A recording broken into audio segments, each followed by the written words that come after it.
Всем привет, я Марина и с вами Школа Сакрамел. Такого видео у меня еще нет на канале, это маникюр на себе. Видео сделаю коррекцию на левой руке, обещаю, сделаю как-нибудь и на правой. Если вам нравится такой формат видео, пишите об этом в комментариях, подписывайтесь на канал, поехали! Когда я выполняю маникюр на себе, я располагаю руку таким образом, как я смотрю на ногти клиента, чтобы мне было удобнее.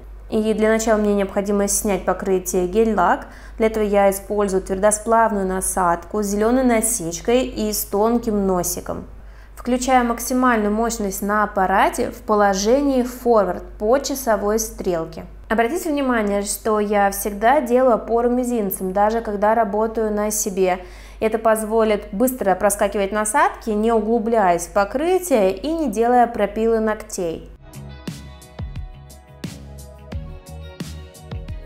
Вяжу на безымянном отслойку и очень аккуратно носиком ее подсекаю снизу, чтобы она отошла. В этот раз я делала укрепление натуральных ногтей гелем, но все равно пошли отслойки, поэтому сегодня я сделаю укрепление при помощи базы для гель-лака.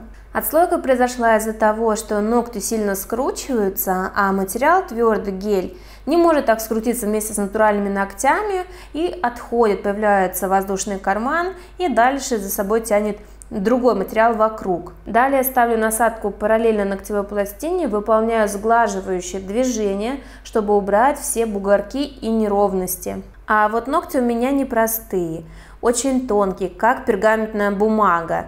Трамплины, трапеции и очень чувствительны к полимеризации. В общем, все собрано в одном моих ногтях. Особенность моих ногтей в том, что появляются трещины в точках роста, но их становится значительно меньше, когда натуральные ногти отрастают. Поэтому сильно не выпиливаю ногти изнутри, для того, чтобы был каркас, на котором будет стоять будущий материал. Когда мне нужно обработать правую часть ногтя, я палец поворачиваю на бок. То есть работаю по абсолютно той же схеме, что и с клиентами. Иногда для того, чтобы не зацепить случайно насадкой кончик, я выполняю движение к свободному краю. Если выполнять движение как обычно, то насадка может ударить по кончику ногтя, ну и я испугаюсь. А в худшем случае снесу кончик ногтя. Вот что неудобно, когда я делаю снятие в таком положении, я своей ладонью перекрываю пылесос, и вокруг образуется много пыли. И эта пыль будет мешать во время маникюра. Тщательно работаю щеткой, чтобы ее убирать. Также в положении forward убираю длину ногтей. Насадку я завожу под ноготь и таким образом получаю форму не квадрат, а сразу похожую на овал. На большом пальце сбоку трещина, нужно будет ее отремонтировать.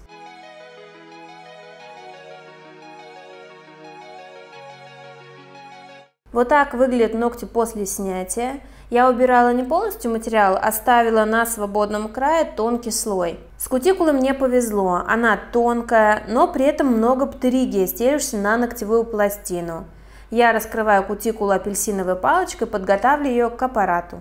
Так как кутикула тонкая, сухая, буду делать аппаратный маникюр. Алмазной насадкой пламя диаметром 0,23 с красной насечкой я убираю птеригий и приподнимаю юбочку кутикулы. Сначала на всех 5 ногтях обрабатываю левую часть кутикулы. Обороты при этом у меня стоят 10-17 тысяч. И очень важно также соблюдать опору мизинцем, для того, чтобы не было пропилов. Затем останавливаю аппарат, переключаю направление реверс и обрабатываю правую часть кутикулы. Стараюсь большим пальцем отодвигать хорошо кутикулу, раскрывать синусы, для того, чтобы видеть обрабатываемую область. Не забываем про шлифовку и боковых валиков. Нравятся мои ролики? Хотите знать больше о маникюре? Предлагаю присоединиться к обучению и получить доступ к базе знаний Школы Сакрамел. Более 20 видеокурсов для начинающих и опытных мастеров по цене одного, с получением сертификата. Теперь они доступны по всему миру. Для подробной информации переходите по ссылке в описании.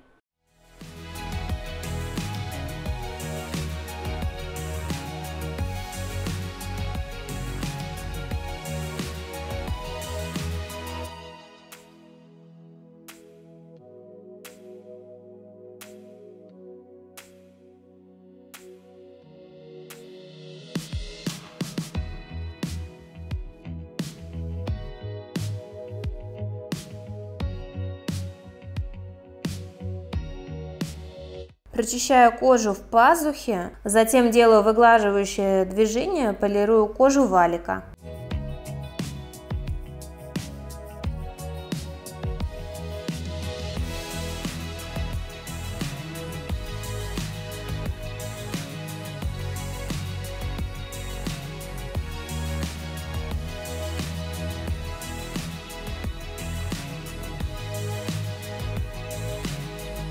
Результат после приподнятия кутикулы аппаратом, и мне нужно придать форму ногтям. Это нужно сделать до того, как я буду срезать кутикулу аппаратом.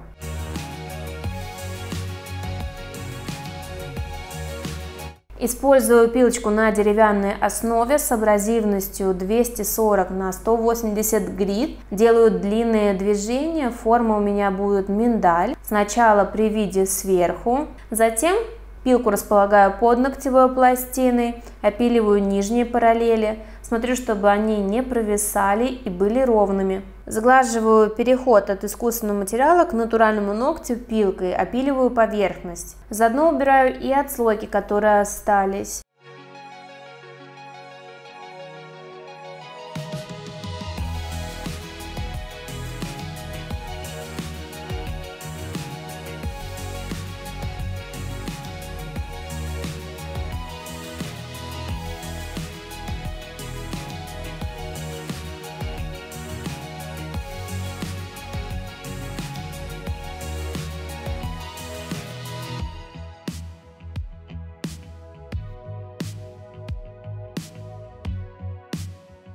На безымянном пальце вижу отслоившийся материал, конечно, так оставлять нельзя. Убираю его и пилочкой это место сглаживаю.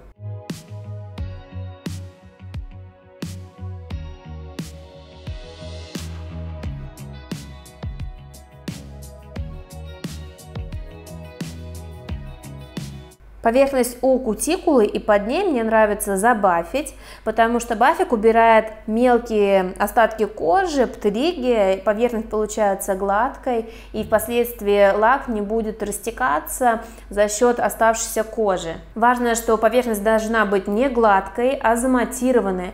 Если у вас уже старый баф, возможно, или он лысый, или же обладает мелкой зернистостью, абразивностью, будет поверхность слишком заглинцовываться, и это может стать причиной отслоения гель-лака около кутикулы.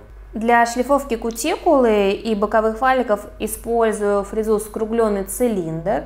Торцевой частью насадки еще больше приподнимаю кутикулу и самой выпуклой частью шлифовываю на небольших оборотах 7-10 тысяч. Положение форвард.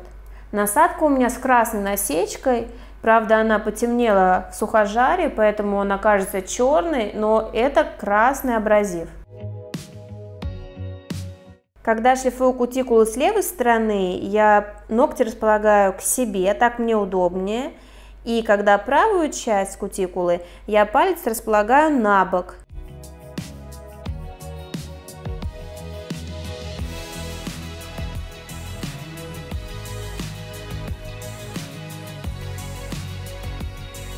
С шлифовкой кожи мы закончили, и как раз на этом этапе убираю забившуюся кожу в синусах.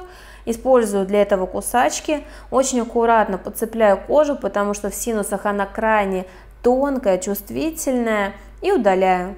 Вообще маникюр на себе это, конечно, непростая из задач, потому что необходимо находить удобное положение рук, неудобно кожу оттягивать, и процесс весь растягивается. Бывает, даже я делаю в один день одну руку, в другой день другую руку, не хватает столько терпения и свободного времени. Закончила с маникюром, с опилом формы, помыла руки, убрала пыль и обезжириваю ногтевую пластину.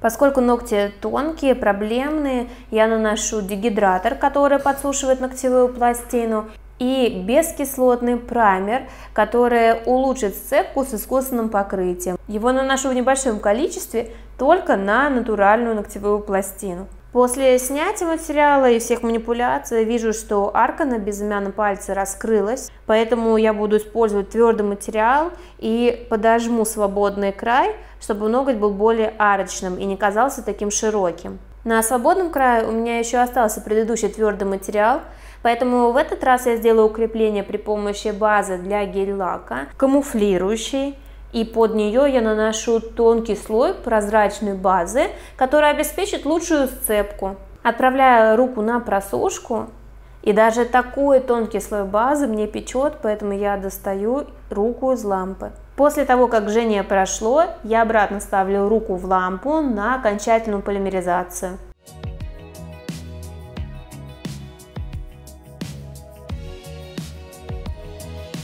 Те трещины, которые есть у меня, их необходимо отремонтировать, и для этого мне очень нравится использовать гель-желе. У него приятная консистенция, он не сильно растекается, его не нужно долго выкладывать, например, как акригель, смачивать кисть в жидкости. Он удобно тянется даже по воздуху. Закладываю все трещины. После просушки подпиливаю пилкой все образовавшиеся неровности.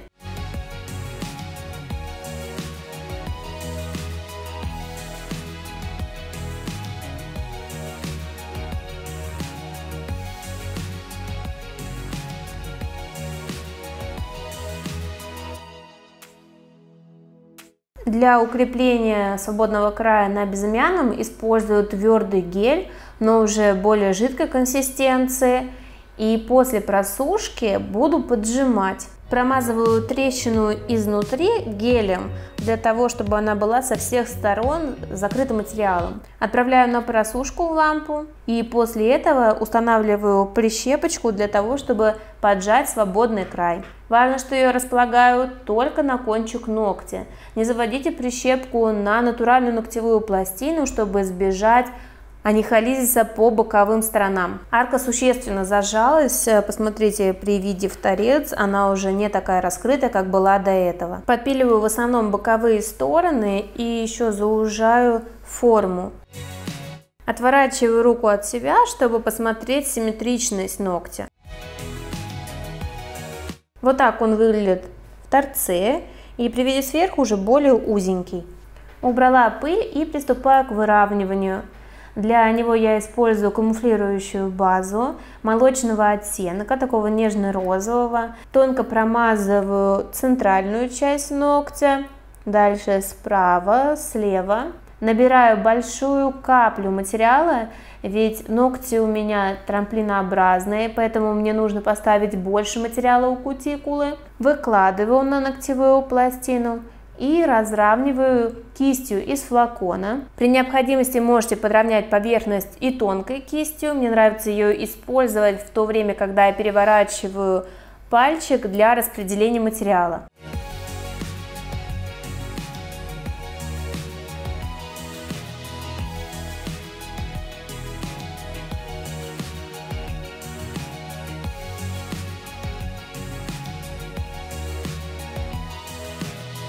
Если за один раз у вас не получилось выстроить полностью всю архитектуру, недостаточно материала, то вы можете продублировать выравнивание базой. Также промазываю сначала всю поверхность тонким слоем базы и затем ставлю каплю, ее распределяю. Наивысшая точка, апекс, должна находиться приблизительно в центральной части ногтевого ложа. На втором слое уже сильно не накладываю материал на бока, чтобы ноготь визуально не был широким, оставляю основной материал по высоте.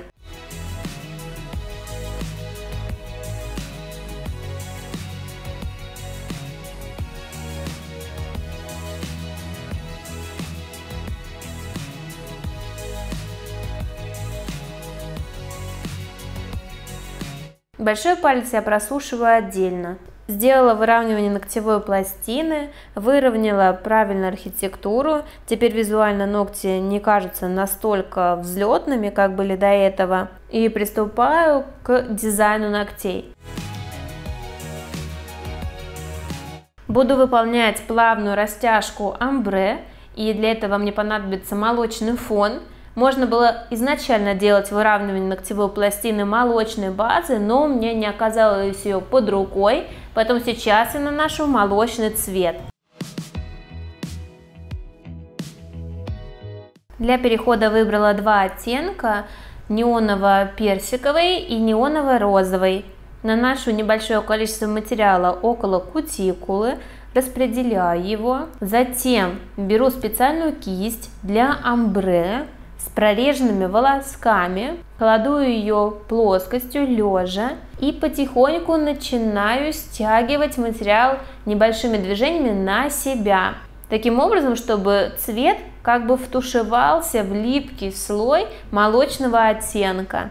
И благодаря такому нехитрому приему у меня получается переход омбре. После того, как выполнила растяжку, область у кутикулы я прокрашиваю тонкой кистью. Если бы я сразу поставила материал близко к кутикуле, то могли появиться затеки. Для большей насыщенности цвета выполним второй слой растяжки. Если гель-лак плотный, то можно оставить и в один слой. Второй слой цветного гель-лака растягиваю по тому же принципу, что и первый, но теперь только до середины ногтя, для того, чтобы наибольшая насыщенность была в зоне кутикулы. Покрою ногти матовым топом, думаю, так получится интереснее мой переход.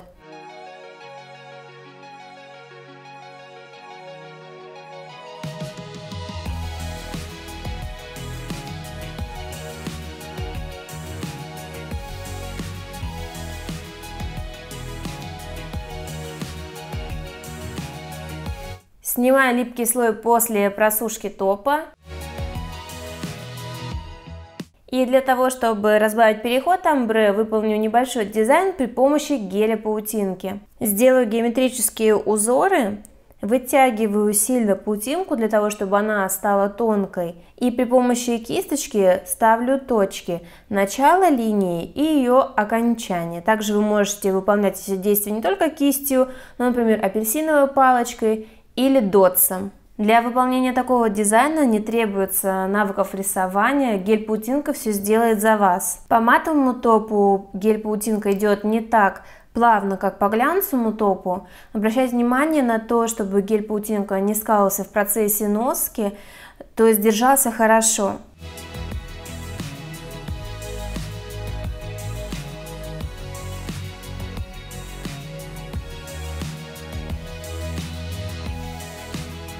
На местах точек белого цвета ставлю точки при помощи блестящего гель-лака. Вот мой результат. К сожалению, камера не передает всей насыщенности оттенков, неоновые всегда немного приглушаются. Но при дневном освещении они смотрятся очень ярко и в то же время приглушенно. Мне очень понравился такой эффект, особенно под матовым топом. Пишите в комментариях, делаете ли вы себе сами маникюр или же обращайтесь к профессионалам. Ставьте лайки на видео. Всем успехов, пока-пока!